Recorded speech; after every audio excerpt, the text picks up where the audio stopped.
আমি আর সহ্য করতে পারতেছি না ভাইয়া, প্লিজ আমাকে ছেড়ে দিন, ক্ষমা করে দিন আমাকে। আর কখনো এরকম ভুল হবে না। কথাটা বলেই কান্না করে দেয় তানহা। তোকে ছেড়ে দেব? তুই ভাবলি কি করে তোকে আমি ছেড়ে দেব? দাঁতে দাঁত চেপে কথাটা বলে অধীর। প্লিজ ভাইয়া ছেড়ে দিন আমাকে, প্লিজ। কথাটা শেষ করে জ্ঞান হারায় তানহা। এত অল্পতে জ্ঞান হারালে কি চলবে নাকি? হার্টবিট, তোমাকে তো এর থেকেও বেশি যন্ত্রণা সহ্য করতে হবে। যতটা যন্ত্রণা তুমি আমাকে দিয়েছো, তার থেকেও বেশি যন্ত্রণা তোমাকে সহ্য করতে হবে। বলে ওষুধ আনতে চলে যায় অধীর। শুনছেন, তানহা তো এখনো কলেজ থেকে ফিরল না। মেয়েটা তো কখনো এরকম দেরি করে না। কলেজ ছুটি হওয়ার সাথে সাথেই বাড়ি ফিরে আসে, কিন্তু আজ এত লেট করছে কেন? আপনি যদি একটু এগিয়ে দেখতেন মেয়েটা আসছে কি না। তুমি এত টেনশন করো না অনুরা কাট তুমি এত টেনশন করো না অরুণা। দেখবে তোমার মেয়ে একটু পরেই বাড়ি ফিরে আসবে। আমার অনেক টেনশন হচ্ছে তানহার আব্বু। মেয়েটাকে অনেকবার কল করেছি, কিন্তু মেয়েটার ফোন বন্ধ দেখাচ্ছে। মেয়েটার কিছু হলো না তো আবার? কী সব অলক্ষণে কথাবার্তা বলছো অরুণা? আমার মেয়ে ঠিক আছে, আর ওর কিচ্ছু হয়নি। দেখবে কিছুক্ষণ পরেই ও বাড়ি চলে আসবে। তাই যেন হয়। কথাটা বলে অরুণা মির্জা চলে যায় রান্নাঘরে। ওনার মেয়ে বাড়ি ফিরেই খেতে চাইবে ওর প্রিয় খাবার বিরিয়ানি। মেয়েটা সকালে বলে গিয়েছিল যেন তিনি বিরিয়ানি রান্না করে রাখেন, ও এসে খাবে। তাই অরুণা বেগমও বিরিয়ানি রান্না করেন। রান্না প্রায় শেষ, অল্প একটু বাকি ছিল। তখন ওনার মনে পড়ে ওনার মেয়ের কথা। মেয়েটা কেন বাড়ি ফিরছে না? প্রতিদিন তো আরও আগে বাড়ি ফেরে, তাহলে আজ কেন এত দেরি হচ্ছে? তাই উনি চিন্তিত হয়ে ওনার স্বামীকে বলার জন্য যান। অধীর ঔষধ এনে তানহার গালে লাগিয়ে দেয়। তারপর তানহার পায়ে ওষুধ লাগিয়ে দিয়ে হাতটা ব্যান্ডেজ করে দেয়। ওষুধ লাগানো শেষ হলেই এক ধ্যানে তানহার দিকে তাকিয়ে থাকে। অধীর আর ভাবতে থাকে আজকের ঘটনা। অধীর আজ তানহাকে প্রপোজ করে কলেজে সবার সামনে, কিন্তু তানহা সবার সামনে থাপ্পড় বসিয়ে দেয় অধীরের গালে। তাই অধীর সেটা সহ্য করতে না পেরে তানহাকে জোর করে কলেজ থেকে নিয়ে আসে ওর বাড়িতে। তারপর তানহাকে একের পর এক টর্চার করে। তানহার গালে একের পর এক থাপ্পড় মারে। মেয়েটার গালে 5 আঙুলের দাগ বসে যায়। এতেও অধীর শান্ত হয় না। ধারালো ছুরি দিয়ে তানহার পায়ে পোজ বসিয়ে দেয়। তারপর সেখানটায় জুড়ে চেপে ধরে। মেয়েটা ব্যথা সহ্য করতে না পেরে অজ্ঞান হয়ে যায়। ভাবনা থেকে বের হয় অধীর। এখনো তানহার দিকে তাকিয়ে আছে অধীর। কিছুক্ষণ পর তানহার গালে হাত বোলায় অধীর। মেয়েটার ফর্সা গালটা লাল হয়ে আছে, 5 আঙুলের দাগ স্পষ্ট দেখা যাচ্ছে তাতে। কেন যে এই মেয়েটা বুঝতে পারে না অধীর ওকে কতটা ভালোবাসে, ওকে কতটা আপন করে চায়। কেন বুঝতে পারে না? কেন কেন? কথাগুলো বলে অধীর তানহার হাতের ওপর মাথা রেখে কান্না করতে থাকে। বিকেল 5টা বাজে। তানহা এখনো বাড়ি ফেরেনি। এটা নিয়ে তানহার মা অনেক দুশ্চিন্তা করছেন। তানহার বাবা তখন তানহার মায়ের সাথে কথা বলা শেষে বেরিয়ে গিয়েছিলেন কি একটা জরুরি কাজের জন্য। পুলিশ মানুষের এই এক জ্বালা, যে কোনো সময় যে কোনো জরুরি কেস চলে আসে, আর সেটা সলভ করতে যে কোনো সময় যেতে হয়। মেয়ের জন্য চিন্তা করতে করতে তানহার মা কী করবেন ভেবে পাচ্ছিলেন না। তাই তিনি তার স্বামীকে ফোন দেন, কিন্তু ওনার স্বামীও ফোন তুলছিলেন না। অন্যদিকে মেয়েকেও ফোনে পাচ্ছেন না। এত চিন্তায় ওনার প্রেশার লো হয়ে যাচ্ছে। তখনই উনি ওনার মায়ের কাছে কল করেন। যদি ওনার মেয়ে ওখানে গিয়ে থাকে। ফোন দেওয়ার কিছুক্ষণ পর ফোন রিসিভ করেন অরুণা মির্জার মা আনোয়ারা বেগম। সাথে সাথে অরুণা মির্জা তার মাকে বলেন, হ্যালো মা, তানহা কি তোমাদের ওখানে গেছে? ওপাশ থেকে আনোয়ারা বেগম বলেন, আমি তো বাড়িতে নেই বাবা, একটু তোর মনে আন্টির বাসায় এসেছি। আচ্ছা তুই দাঁড়া, আমি তোর বাবাকে কল দিয়ে দেখি তানহা ওখানে গিয়েছে নাকি। অরুণা মির্জা বলেন, ঠিক আছে মা, তুমি বাবার থেকে জেনে আমাকে জানিও। আমার খুব টেনশন হচ্ছে। তারপর কল কেটে দেন আনোয়ারা বেগম। আনোয়ারা বেগম ওনার স্বামী মন্নাফ মির্জাকে কল করেন, কিন্তু ওনার ফোনটা বন্ধ বলছে। তাই উনি ওনার নাতি অধীর মির্জাকে কল দেন। রিং হচ্ছে। ফোনের সাউন্ডে ঘুম ভাঙে অধীরের। কান্না করতে করতে ওর কখন ঘুম লেগে গেছিল টেরও পাননিও। তারপর ও উঠে গিয়ে কলটা রিসিভ করে। হ্যাঁ দিদুন, বলো। বলছিলাম যে অধীর, তানহা কি আমাদের ওখানে গিয়েছে তোর দাদার কাছে? ওর মা অনেক চিন্তা করছে ওর জন্য, ওই বাড়ি ফিরেনি দেখে। ও শিট, ড্যাম। কেন যে ঘুমিয়ে পড়েছিলাম, আমার আগে কেন মনে হলো না ওর বাড়িতে জানিয়ে দেওয়ার কথা যে ও এখানে আছে। তারপর নিজেকে শান্ত করে অধীর ও দিদুনকে বলে, দিন দুন, তানহা ওখানে আছে, তুই ফুপি টেনশন করতে মানা করে দে। আর ফুপিকে বলে দাও তানহা আজ এখানেই থাকবে, বাড়ি ফিরবে না, কাল বাড়ি ফিরবে। বলে ফোনটা কেটে দেয় অধীর। রাগে ওর এখন নিজের চুল নিজেই ছিঁড়তে ইচ্ছে করছে। যদি তান্নাকে খুঁজতে ওর ফুপা এখানে চলে আসতেন তাহলে তো অনেক বড় অঘটন করে যেত। অধীর চায় ওর এই সাইকো রূপটা যেন ওর ফুপা না দেখে, কারণ ও ওর ফুপুকে মায়ের মতন ভালোবাসে। অধীরের মায়ের মৃত্যুর পর ওর ফুপি ওকে মায়ের মতো ভালোবেসেছে, কিন্তু এই ফুপুর মেয়ের সাথে ও কেন এমন করে ও বুঝতে পারে না। ফোন হাতে নিয়ে বসেছিলেন অরুণা মির্জা। ফোনে রিং হওয়ার সাথে সাথেই কল রিসিভ করেন তিনি। হ্যাঁ মা বলো। ওপাশ থেকে আনোয়ারা বেগম বলেন, তানহা আমাদের এখানে গিয়েছে। ওরে মা, তুই টেনশন করিস না। আর হ্যাঁ, আজ ও আমাদের এখানে থাকবে, কাল বাড়ি ফিরবে। অরুণা মির্জা বলেন, কিন্তু মা, ও ওখানে কেন থাকবে? কিছুদিন আগেও তো থেকে আসলো 2 দিন, তাহলে আজ আবার কেন? আর ও তো আজ ওখানে থাকার কথা না। ও আমাকে সকালে বলে গেল বিরিয়ানি রান্না করার জন্য, ও বাসায় এসে খাবে। তাহলে হঠাৎ করে ওখানে কেন থেকে গেল? আনোয়ারা বেগম বলেন, তোর বাবা হয়তো তানহাকে রেখে দিয়েছে, কাল তো এমনিতেই চলে যাবে, আজ থাক, যাক না আমাদের এখানে। অরুণা মির্জা ও আর না বলতে পারে না। উনি জানে ওনার বাবা তার নাতনিকে অনেক ভালোবাসেন। বাড়িতে ওনার বাবা মায়ের সাথে গল্প করার কেউ নেই। ওনার ভাই সবসময় ওনাদের ব্যবসার কাজ নিয়ে ব্যস্ত। অন্যদিকে ওনার ভাইপো যে সারাদিনে বাসায় থাকে না, বাইরে বাইরে থাকে। আর বাড়িতে ওনার বাবা মা একাই থাকে। সেই জন্য ওনারা তানহাকে ওনাদের সাথে গল্প করবে বলে রেখে দেন। তানহা ওখানে গল্প করে তাদের মাতিয়ে রাখে। আজকেও হয়তো ওনার বাবা তানহাকে ওখানে রেখে দিয়েছেন, তাই তিনি আর কিছু বলেন না। ফোন কেটে দেন। তানহার জ্ঞান ফিরেছে এইমাত্র। চোখ মেলে তাকাতেই তানহা দেখে অধীর ওর সামনে বসে আছে। তান্না অধীরকে দেখে ভয় পেয়ে যায়। ওর মনে পড়ে যায় অধীর ওকে কিভাবে একের পর এক থাপ্পড় মেরেছে, তারপর ওর পায়ে ছুরি দিয়ে আঘাত করেছিল। সাথে সাথে তান্না ওর পায়ের দিকে তাকায় আর দেখে পায়ে ব্যান্ডেজ করা। তখনই অধীর তান্নার দিকে এগিয়ে আসতে আসতে বলে, কি হলো? পায়ের দিকে তাকিয়ে কি দেখছিস? অধীরকে আসতে দেখে তান্না ভয় পায়। ভয়ে যেন তান্নার হাত পা ঠান্ডা হয়ে যাচ্ছে। তখন তান্না বলতে থাকে, আমি বাড়ি যাব, আমি বাড়ি যাব, আপনি আমার কাছে আসবেন না, আমি বাড়ি যাব, আম্মুর কাছে যাব। অধীর তান্নার কাছে এসে বসে। তারপর ওর হাত থেকে একটা বিরিয়ানির প্যাকেট তান্নার সামনে রাখতে রাখতে বলে, আরে আরে রিল্যাক্স তানহা, রিল্যাক্স। ভয় পাচ্ছিস কেন? আমি কি তোকে এখন মারবো নাকি যে তুই ভয় পাচ্ছিস? আমি তো তোর জন্য তোর পছন্দের বিরিয়ানি নিয়ে এসেছিলাম, তুই খাবি বলে। আর তুই কিনা আমাকে ভয় পাচ্ছিস? আজব। তান্না ভয়ে ভয়ে অধীরকে বলে, দূরে থাকুন আমার থেকে, আমি বিরিয়ানি খাবো না, আমার খিদে নেই, আমি বাড়ি যাব। অধীর তান্নার ভয় পাওয়া দেখে মনে মনে হাসে। তারপর ঠোঁট কামড়ে বলে, হ্যাঁ, তুই তো বাড়িতে যাবি, কিন্তু আজ নয়, কাল যাবি। ফুপি তোকে কাল যেতে বলেছে। তান্না ভয়ে ভয়ে বলে, কাল? কাল কেন যাব? আমি আজকেই বাড়ি যাব। আম্মু কাল কেন যেতে বলবে? আম্মু কি জানে আমি এখানে আছি? অধীর বলে, ফুপি তো জানে তুই এখানে আছিস, আর ফুপি যখন বলেছে তোকে কাল যেতে, তাহলে তুই কালকেই যাবি। আজ আর তোর যাওয়া হচ্ছে না। এখন নে, তাড়াতাড়ি বিরিয়ানিটা খেয়ে নে। শুনেছি তুই বাড়িতে বলে এসেছিলি বিরিয়ানি রান্না করার জন্য, তুই নাকি বাড়ি ফিরে বিরিয়ানি খাবি, কিন্তু তোর তো বাড়ি যাওয়া হচ্ছে না, তাই ভাবলাম তোর জন্য বিরিয়ানি নিয়ে আসি। আমি বিরিয়ানি খাবো না, আমি বাড়ি যাব। বলে তান্না বিছানা থেকে নেমে হাঁটতে যাবে, কিন্তু পা ফ্লোরে রাখার সাথে সাথেই পড়ে যেতে নাই। তখনই অধীর তান্নাকে ধরে নেয়। তারপর তান্নাকে বিছানায় বসিয়ে দিয়ে বলে, তোর পা দিয়ে আজ তুই কোনোভাবেই হাঁটতে পারবি না, আর তুই বাড়িও যেতে পারবি না। তাই কথা না বাড়িয়ে তাড়াতাড়ি বিরিয়ানিটা খেয়ে নে, আর কাল সকালে পা কিছুটা ভালো হলে তুই হাঁটতে পারবি, তখন বাড়ি চলে যাস। তান্নাও বুঝতে পারে ও আজ বাড়ি যেতে পারবে না। কি করে যাবে? ও তো হাঁটতেই পারছে না, ওর পা যে কাটা। অধীর ওর পা কেটে দিয়েছে।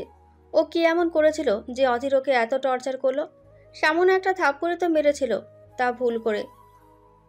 তো অধীরকে পছন্দ করে, ভালোবাসে, কিন্তু ওই সময় ওর কি করা উচিত ছিল ও বুঝতে পারছিল না।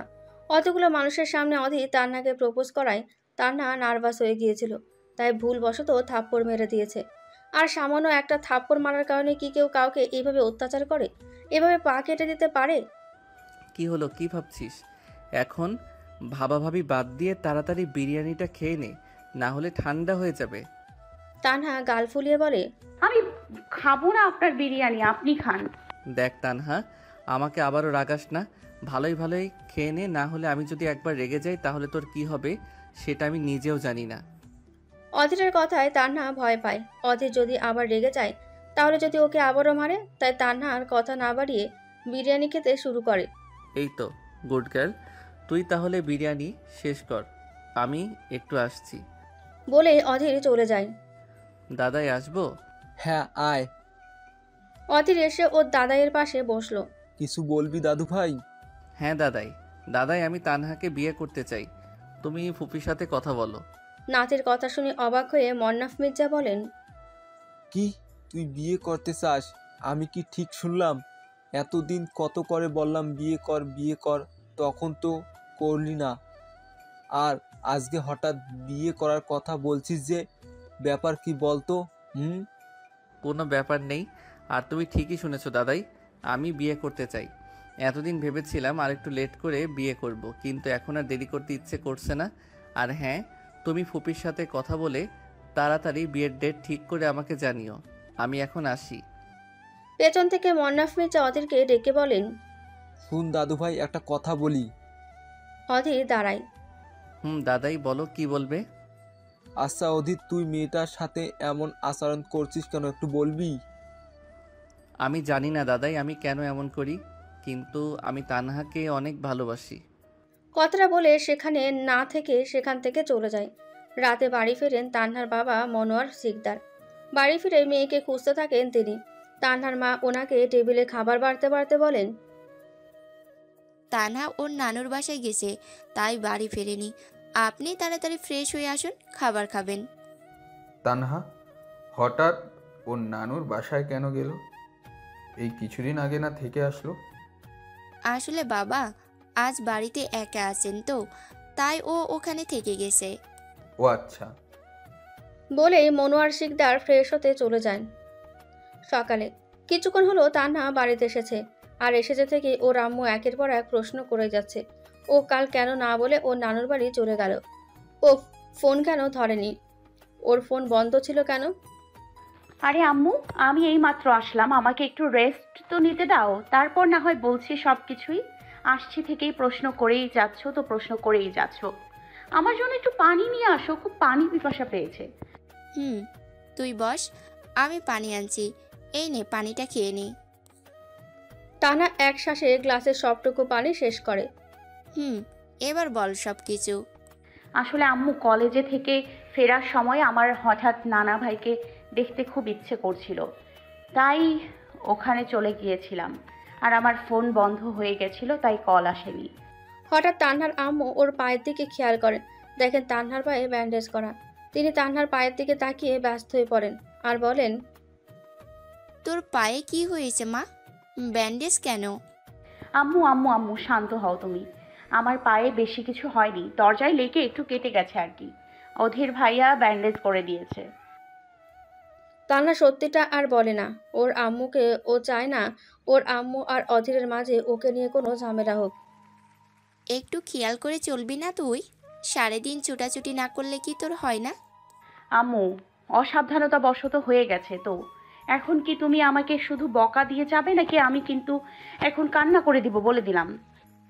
একটু বকাও দেয়া যাবে না ওনাকে, উনি নাকি কান্না করে দিবেন, পাজি মেয়ে কোথাকার। বলে মেয়েকে বুকে জড়িয়ে নেন তিনি।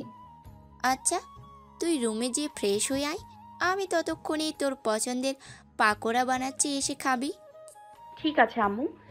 বলে ওর আম্মুর গালে একটা কিসি দিয়ে দৌড়ে চলে যায়। বিকেলে বাড়ি ফিরেছেন আনোয়ারা বেগম। রাতে মন্নাফ মির্জা আনোয়ারা বেগম শুয়ে শুয়ে গল্প করছেন। তখন মন্নাফ মির্জা বলেন, শুনছো অনুয়ারা, ওদিন নাকি তানহাকে বিয়ে করতে চায়। ও আমাকে বলল অরুণার সাথে কথা বলে বিয়ের দিন তারিখ ঠিক করে ওকে জানাতে।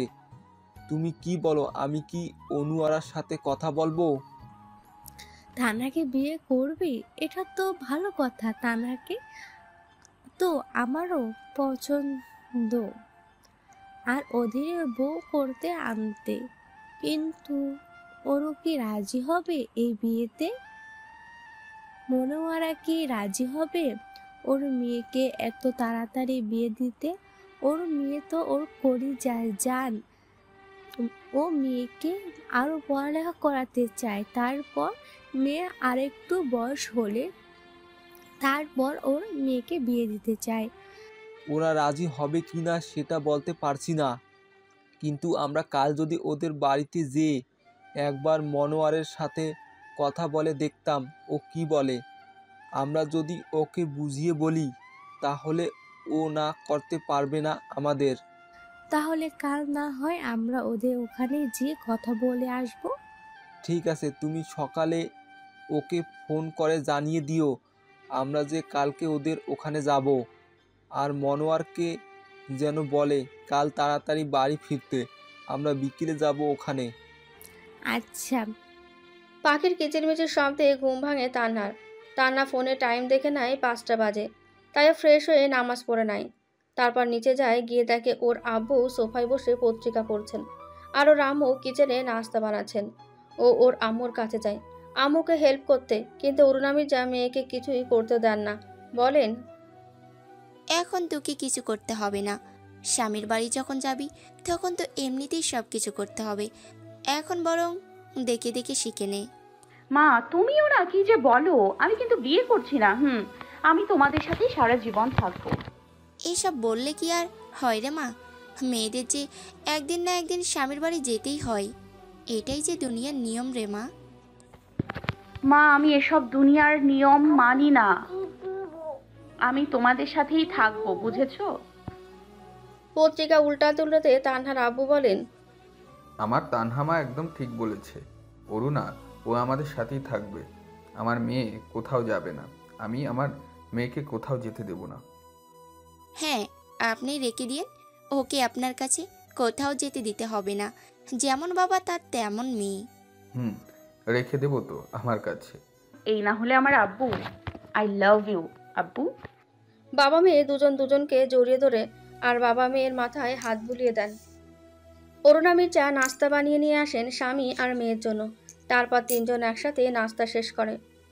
আব্বু তুমি ডিউটিতে যাওয়ার আগে কি আমাকে কলেজে নামিয়ে দেবে, নাকি আমি একা একা চলে যাব? আমি তোকে কলেজে নামিয়ে দিয়ে তারপর অফিসে যাব আম্মু। ঠিক আছে আব্বু। বলে তান্না রুমে চলে যায়। মনোয়ার শিকদার তৈরি হচ্ছেন অফিস যাবেন বলে। তখন ওনার ফোনে কল আসে। উনি দেখেন ওনার শাশুড়ি কল করেছেন। তারপর উনি কল রিসিভ করে ওনার শাশুড়িকে সালাম করেন। আসসালামু আলাইকুম আম্মা। ওয়ালাইকুম আসসালাম। কেমন আছো বাবা? ভালো আছি আম্মা, আপনি কেমন আছেন? আমি ভালো আছি বাবা। আজকে আমি আর তোমার শাশুড়ি তোমার ওখানে যাচ্ছি তোমার সাথে কিছু গুরুত্বপূর্ণ কথা বলার জন্য। তুমি কি আজ একটু তাড়াতাড়ি আসতে পারবে বাবা? আচ্ছা আম্মা, আমি তাড়াতাড়ি আসার চেষ্টা করব। ঠিক আছে বাবা, আমি কল রাখছি। বলে ফোন কেটে দেন। তখন রুমে প্রবেশ করে অরুণা মির্জা। উনি এসে ওনার স্বামীকে জিজ্ঞেস করেন, মা কল দিয়েছিল নাকি? আম্মা কল দিয়েছিলেন, বললেন কি যেন গুরুত্বপূর্ণ কথা বলবেন আমার সাথে। আমি যেন তাড়াতাড়ি বাড়ি ফিরি। মা আমাকেও বলেছেন কি যেন গুরুত্বপূর্ণ কথা বলতে আমাদের এখানে আসবেন, আর আপনি যেন তাড়াতাড়ি বাড়ি আসেন আপনাকে বলতে বলেছেন। আমি মাকে বলেছিলাম মা যেন আপনাকে ফোন করে বলে দেয় তাড়াতাড়ি ফেরার কথা। আমার কথা তো আর আপনি শুনবেন না, তাড়াতাড়ি আসতে বললেও দেরি করে আসেন, তাই মা আপনাকে ফোন দিয়েছিল। মনোয়ার শিকদার ওনার স্ত্রীর কথা শুনে হেসে বলেন, আমি বুঝি তোমার কথা শুনি না? অরুণা মির্জা মুখ গোমরা করে বলেন, শোনেন না তো, সেই কবে লাস্ট বার আমার কথাই তাড়াতাড়ি বাড়ি ফিরেছিলেন? আমি তো মনেই করতে পারছি না। মনোয়ার শিকদার স্ত্রীর কথা শুনে হেসে দেন আর বলেন, এখন থেকে তোমার কথা মতন তাড়াতাড়ি বাড়ি ফিরবো নি। এবার মুখ গোমরা করে না থেকে একটু হাসো তো। অরুণা মির্জাও স্বামীর কথা শুনে হেসে দেন। মনোয়ার শিকদার মেয়েকে কলেজে নামিয়ে দিয়ে নিজের অফিসে চলে যান। করিম মির্জা সকালে অফিস যাচ্ছিলেন, তখনই ওনাকে পেছন থেকে ডাকেন ওনার বাবা মন্নাফ মির্জা। করিম দাঁড়াও, তোমার সাথে কিছু কথা ছিল। জি বাবা, বলেন কি বলবেন। মন্নাফ মির্জা সোফায় বসতে বসতে বলেন, তোমার কি সময় হবে আমার কথা শোনার? যদি সময় থাকে তাহলে সোফায় বসে, তারপর কথা না হয় কথাটা বলি তোমাকে। করিম মির্জা সোফায় বসে তারপর ওনার বাবাকে বলেন, আচ্ছা বাবা, কি বলবেন এখন বলেন। তো যেটা বলছি, অধীর তানহাকে বিয়ে করতে চায়। ও বলছে অরুণার সাথে বিয়ের কথা বলার জন্য। তাই আমি আজ আর তোমার মা অরুণাদের ওখানে যাব কথা বলতে। তুমি কি যাবে আমাদের সাথে? করিম মির্জা বলেন, বাবা, আপনি তো জানেন অধীর আমাকে পছন্দ করে না, আমাকে সহ্য করতে পারে না। ও তাহলে ওখানে যে কি করবে মা বলুন। আপনি আর মা যে না হয় কথা বলে আসেন। তুমি ওর বাবা হও করিম, তোমার ছেলে তোমাকে যতই সহ্য করতে না পারুক, তোমার তো কিছু দায়িত্ব কর্তব্য রয়েছে তোমার ছেলের প্রতি। তাই তোমার উচিত আমাদের সাথে যাওয়া। যতই হোক ছেলেটা কিন্তু আগে তোমার, তারপর আমরা ওর দাদা দাদি। ঠিক আছে বাবা, আপনি যখন বলছেন তাহলে আমি যাব আপনাদের সাথে। ঠিক আছে, তাহলে আজ তুমি একটু তাড়াতাড়ি চলে এসো। আচ্ছা বাবা। বলে করিম মির্জা বসা থেকে উঠে অফিসে যাওয়ার উদ্দেশ্যে পা বাড়ান। তখন তাকে উদ্দেশ্য করে তার বাবা মন্নাফ মির্জা বলেন, আচ্ছা করিম, তুমি কি খেয়াল করছো আমাদের সাথে তোমার কতটা দূরত্ব বেড়ে গিয়েছে? আমাদের সম্পর্ক তুমি থেকে তুমি আপনিতে চলে এসেছে। আর তোমার ছেলের সাথে তো তোমার কোনো সম্পর্ক নেই বললেই চলে। তোমরা দুইজন একই বাড়িতে থেকেও একবার দেখা হয় না তোমাদের। তুমি চাইলেই কি তোমার ছেলের সাথে সম্পর্কটা আগের মতো করতে পারো না করিম? বাবার কথা শুনে করিম মির্জা দীর্ঘশ্বাস ফেলেন আর বলেন, বাবা, এসব কিছুর জন্য তো আমি নিজেই তাই। আমি যদি ভুলটা না করতাম তাহলে আপনাদের সাথে আমার ছেলের সাথে আমার দূরত্বটা বাড়তো না। আমার ছেলেটা আমাকে এভাবে পর করে দিত না। আমি কোন মুখের সামনে গিয়ে দাঁড়াবো বাবা? আমার তো সেই মুখ নেই। আমার কারণেই তো ওর মা আত্মহত্যা করছে, ওর চাচাকে হারিয়েছে। আমার একটা ভুল ওর আমার সবকিছু শেষ করে দিল। আপনি আমার বাবা হওয়াকে আমার ক্ষমতা করে দিয়েছেন, কিন্তু আমার ছেলে যে আমার অল্প সময় বয়সে তার মাকে হারিয়েছে, ও কি আমাকে কখনো ক্ষমা করতে পারবে? আমি তো অনেক চেষ্টা করছিলাম বাবা, কিন্তু ও তো আমাকে সহ্য করতে পারে না, আমার সাথে কথাই বলে না।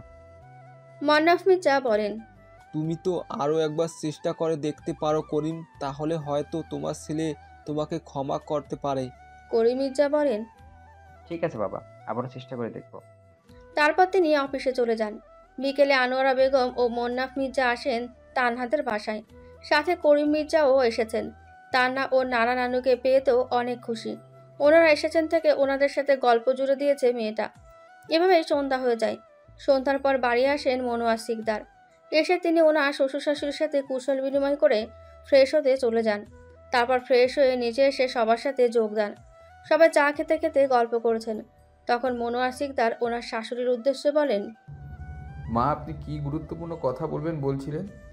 তখন আনোয়ারা বেগম বলেন, হ্যাঁ বাবা, তোমার শাশুড়িও বলবেন।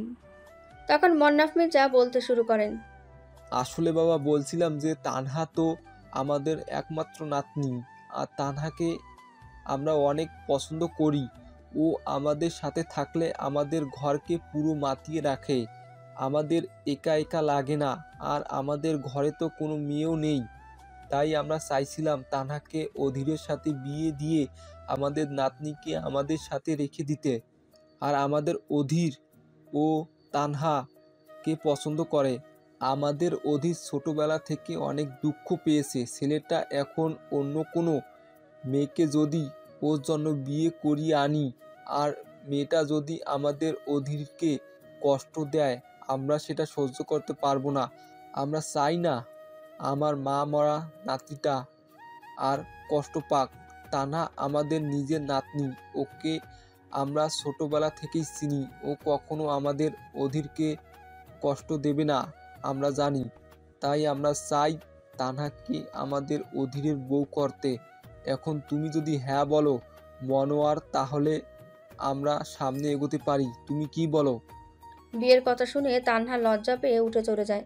মনোয়ার শিকদার বলেন, বাবা, আমি আর আপনার মেয়েও তো অধীরকে অনেক ভালোবাসি।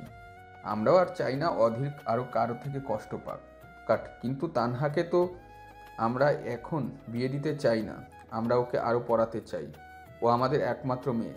আমাদের মেয়েটাকে এত তাড়াতাড়ি বিয়ে দিয়ে দিলে আমাদের ঘরটা যে খালি হয়ে যাবে।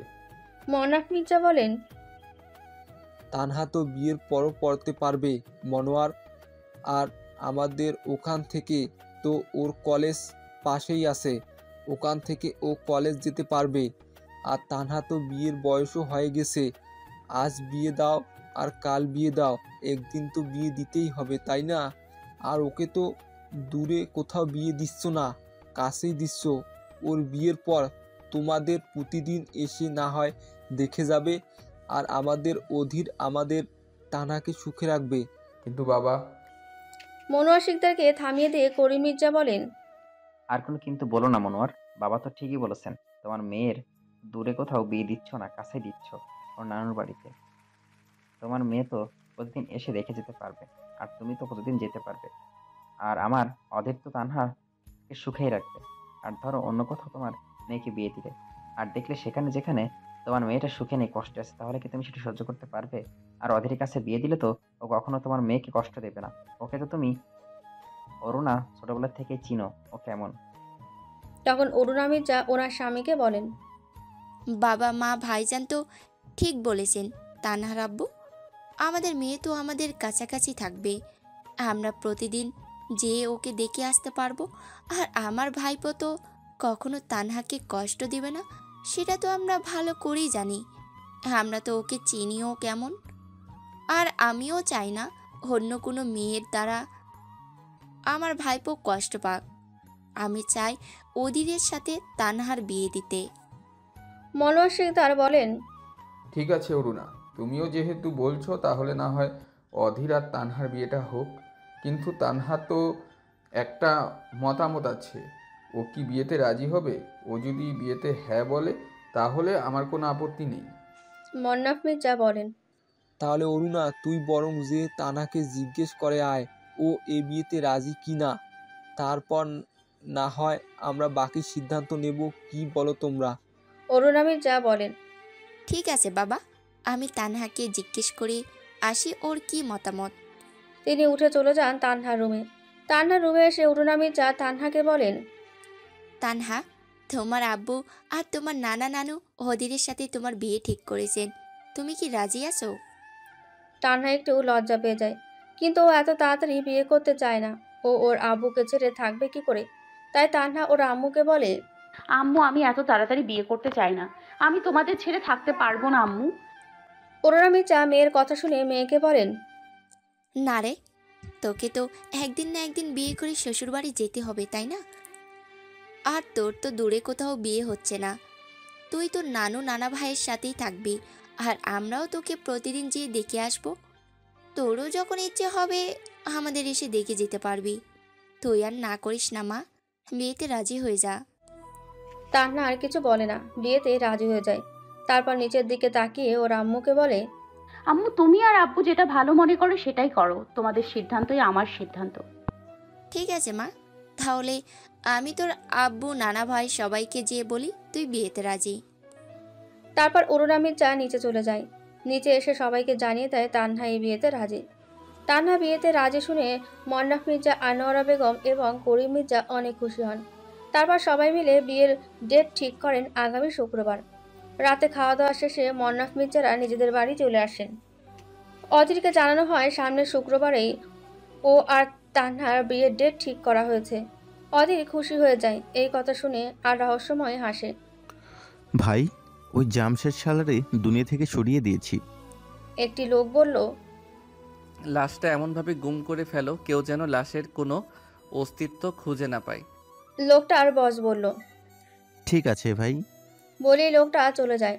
লোকটা রহস্যময় হাসে আর বলতে থাকে, এভাবে একে একে সবার পতন ঘটবে আমার হাতে। এই লোকটা দেশের সব থেকে বড় বড় মাফিয়াদের একজন, মানে মাফিয়াদের লিডার। সব মাফিয়ার সাথে তার চলাফেরা, আর সবাই তাকে লিডার মানে। এতক্ষণ লোকটা যার সাথে কথা বলছিল সেটা লোকটার অ্যাসিস্ট্যান্ট ডান হাত বলতে পারেন। তানহা কলেজে এসেছে কিছুক্ষণ হলো। এসে কলেজ ক্যান্টিনে বসে অপেক্ষা করছে ওর বান্ধবী তাহমিনার জন্য। গতকাল তাহমিনা কলেজে আসেনি, ওর বাসায় কিছু সমস্যা থাকার কারণে। তাই তানহা একা একা আর বেশি ক্লাস করেনি, একটা করেই চলে গেছিল। আজকেও তাহমিনা কলেজে আসতে লেট করেছে।